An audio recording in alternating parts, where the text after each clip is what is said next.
এক হয়ে থাকবে, এটাও কি এক হয়ে থাকবে? ও শুধু ফাঁকা থাকবে, ও শুধু ফাঁকা থাকবে, এই জন্য ফাঁকা থাকবে। দুই ভাগ করলাম, এই জিনিসটা পুরো চার ভাগ করছে। ও এখন বুঝছি আমি তো এটা চারটা পয়েন্ট করে চারটা ভাগ করলাম, এই যে চার ভাগ দিলাম না, এই যে চার ভাগ দিলাম না, তাই কি হয়ে গেল? চার ভাগ করলাম। আচ্ছা এখন এটা ভাগ করছেন, তারপরে আর কোথাও কাটা আছে না? এই জায়গা যেমন দুই পাশে কাটলেন, এখানে শুধু এক পাশে কাটবেন। আরে এই জায়গায় তো জোড়া, এই জায়গা আর কি কাটবো? এটা এই জায়গা তো জোড়া নাই, ওইটাই জিজ্ঞাসা করছি। এই জায়গা দুই পাশে কাটা লাগছে, এখানে একবারই কাটতে হবে। হ্যাঁ ঠিক আছে, এবার বুঝছো? এটা কিন্তু আমি যে ধরাটা বুঝি নাই, এই যে আবার বুঝাই দরকার। এই যে দুই জোড়া মিলে না না অমনে না, এই যে এইখানে এমনে না মিলে, এমনে না মিলে কেন? এই পাশে কি আমি পাবো নাকি? এই পাশে সেলাইটা আটকা হয়ে গেছে না, এর বাইরে আমি যাইতে পারবো? এই সেলাই মিশাবে না, মিশাবো। এটা আটকা না, এই জায়গা আটকা না, এই জায়গাটা কি আটকা না? তাহলে এই যে আমি কি এই জায়গা আসতে পারবো? এইখান থেকে এই যে এইভাবে ধরো। হ্যাঁ হ্যাঁ হ্যাঁ হ্যাঁ, বোঝা গেছে? এক ভাগ আর দুই ভাগ, তিন ভাগ, এই জোড়া এক ভাগ, চার ভাগ, আবার এইখানেও চার ভাগ। মাথা নষ্ট সব। দেখো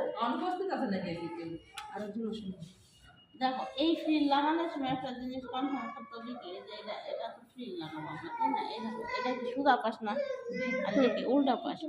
এই জিনিসটা ভালো করে কনফার্ম করে নেবে। এই যে সুদা পাশটা দিলাম নিচে, এটা সুদা পাশ। এই নিচে দিয়ে সেলাই করার আগে আমার কনফার্ম করতে হবে যে আমার ঠিক ধরা হয়েছে কিনা। এটা যখন আমি ঘুরাই তবে সামনে আনবো এইভাবে, হ্যাঁ, এই যে এরকম হবে ফ্রিলটা, হ্যাঁ। তো সামনে যখন আনবো দেখবো যে সামনে ঠিক আছে কিনা, সুদা হয়েছে, হ্যাঁ। এই যে সুদা পাট, এই যে সুদা পাট। এখন অনেকে দেখা যায় কি যে এই উল্টাটা যায় পিছনে, এটাও দেখাই দিই, এই উল্টাটা দিলাম পিছনে, হ্যাঁ। আমি ঘুরা তো সামনে আনতাম, সামনে আনলাম, সুদা হয়েছে। এই জন্য এটা একটু কনফার্ম করে নিতে হবে যে আমার ঠিক আছে কিনা। এটা সুদা পাশটা নিচে দিলাম। এটা কিভাবে ধরলেন? আমি ধরা সুদা পাশ না, মানে এটা ধরা বোঝাইতেছি। এই যে সুদা পাশ না, এটা সুদা পাশ না, এই যে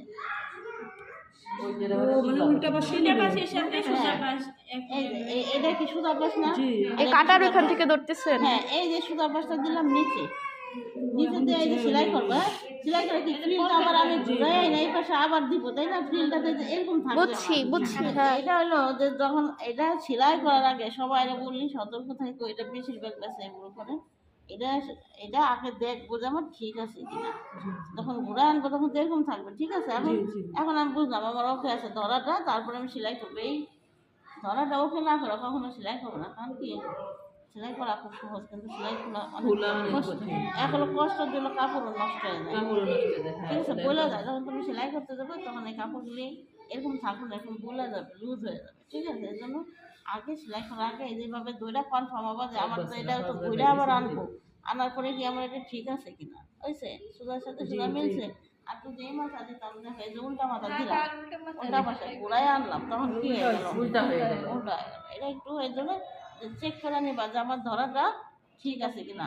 না ধরা ঠিক হওয়া পর্যন্ত সেলাই করবা না। আর যেহেতু আমাদের এই মাথায় লক দিতে হবে, লক দিতে গেলে হবে কি, লক খোলা তো আরও যাবে না, কষ্ট হয় বেশি, ঠিক আছে? এই ধরো, এই যে সমান সমান রাখলাম, খুব খেয়াল করো। এই যে দুইটা মাথা কিন্তু আমি একদম সমান করে মিলাই নিব, হ্যাঁ, মিলাই নিব না। এইখানেও কিন্তু হাফ ইঞ্চি সেলাই দেবো, ঠিক আছে?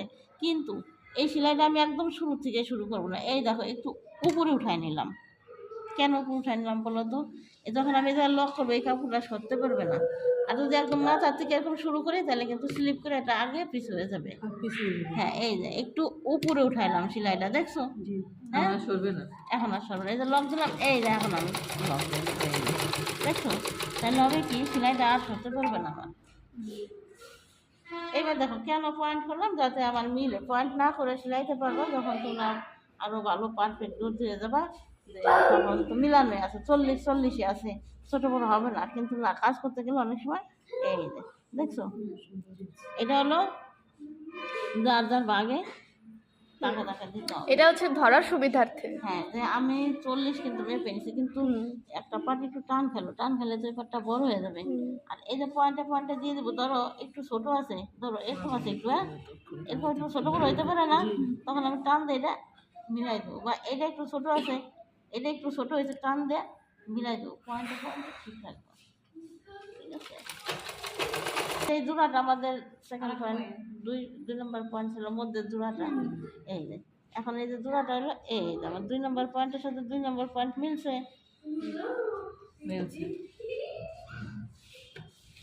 এই যে দেখছো, সবসময় পয়েন্ট মিলাই দিবা।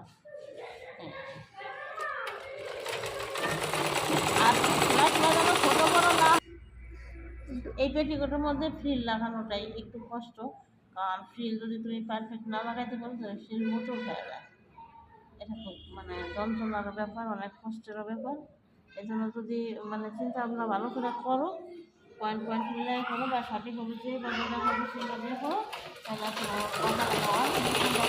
অফ। হ্যাঁ 3 পয়েন্ট এরপর দেখো 4 পয়েন্ট, এটা 4 মিলছে? পয়েন্ট। হ্যাঁ এখন ধরো মিলে নেই, ধরো একটু 1 বড় হয়ে 2 গেছে, 3 আর ধরো এরকম একটু বড় হয়ে গেল, বড় হয়ে গেছে টানতে, এটা কিন্তু ই করো না, অল্প সামান্য হলে টান দিয়ে দিবা, আর বেশি হলে কি করবে একটা কুচি ফেলে দিবা যে কোনো জায়গায়, এখানে ওইখানে, হ্যাঁ তাহলে হবে কি পেটিকোটটা তোমার সেফ থাকবে।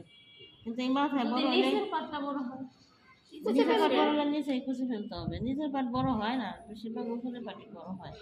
তো যেখানে বড় হয় সেখানে কুচি ফেলে দিতে হবে, কারণ কি বড় করার কারণে এই মাথায় বড় হলে পেটিকোট দেখতে ভালো লাগবে না, তবে যেরকম এগুলো ভালো লাগবে না, এটা টান দিয়ে মিলাই দিতে হবে, ঠিক আছে? আর এই পাটটা বড় হলে কুচি ফেলে দিতে হবে। এই যে কোন পার্ট বড় হলে? এই যে এটা এটা কাজ করতে করতে এটা বড় বুঝবা, হলে? হ্যাঁ, কাজ করতে করতে নিজেই বুঝবা যে কোথায় কি করলে আমার ভালো হয়। ফেললে কি এই যে ঠিক ধরেন আছে? এই পাটটা বড়, শুধু এইটারে ধরে হ্যাঁ একটা তো ওইটাই তো কিছু দিতে হবে।